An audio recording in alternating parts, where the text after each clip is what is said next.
So again, bio-individual, what do I need? So as example, there's this, again, I'm almost accidentally saying the name and I know I'm not supposed to say the name. So celebrity who had breast cancer last year, right? And so 52 years old, 2 years into menopause. And the first question I asked him was, what hormones did you take? She's like, why would you ask me that? I said, because I need to know the whole story. And she said, why you ask me that? I already had her genetics, right? We'd been working with her for a while. So the thing that I said about the breast cancer, estrogen dominant, estrogen toxic, there's a hormone metabolite called 4-hydroxyestrogen, 4, which very specifically likes to live in your breast tissue, right? After it's been created, that's where it goes because your body deems that as safe, fatty tissue, right?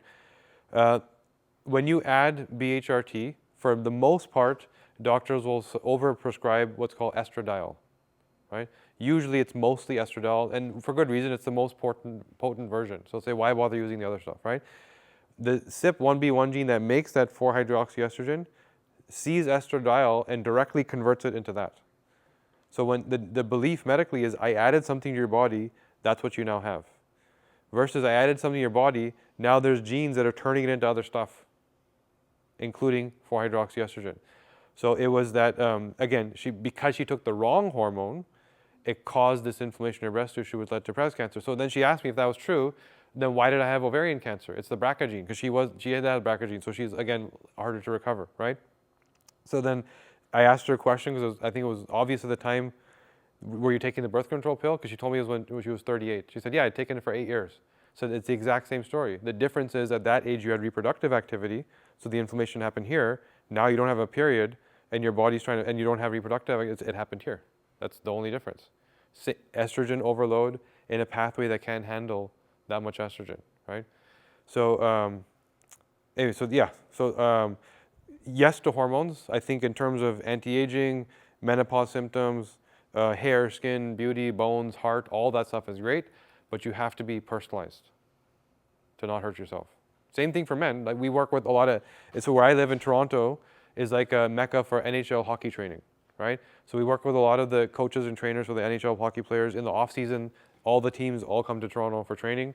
And I remember in 2019, there was this phenomenon where all these guys were coming to our clinic saying they had libido issues and they had anxiety issues and all sorts of random stuff, recovery issues. And what we figured out was that there was a sort of a trend at that time to give these players what's called an andro gel pack. So it's a gel pack you put on your stomach, your skin absorbs the testosterone, puts it into your bloodstream. Again, the assumption is I gave this guy testosterone, he has more testosterone. Some of those guys had a fast version of what's called the CYP19A1 gene, so they take all that testosterone and turn it into estrogen, which meant beautiful hair and skin, but they had anxiety, their muscle tone changed, they were putting on more fat, big bulky muscles, supposed to lean, rip muscle, and the answer was maybe they need more, right? And that's when the libido issues started, and then didn't want to show up to practice, and and so then and all that was needed is these guys didn't even need hormones added. Their challenge was whatever testosterone they made, they converted too quickly into estrogen. So we just needed to add a couple supplements to block that conversion, and they themselves were already making enough. So sometimes you don't even need to add something. You just need to turn the valves on the plumbing so it goes in the right bucket, right? So anyways, when it comes to hormones, yes, personalize. Always personalize.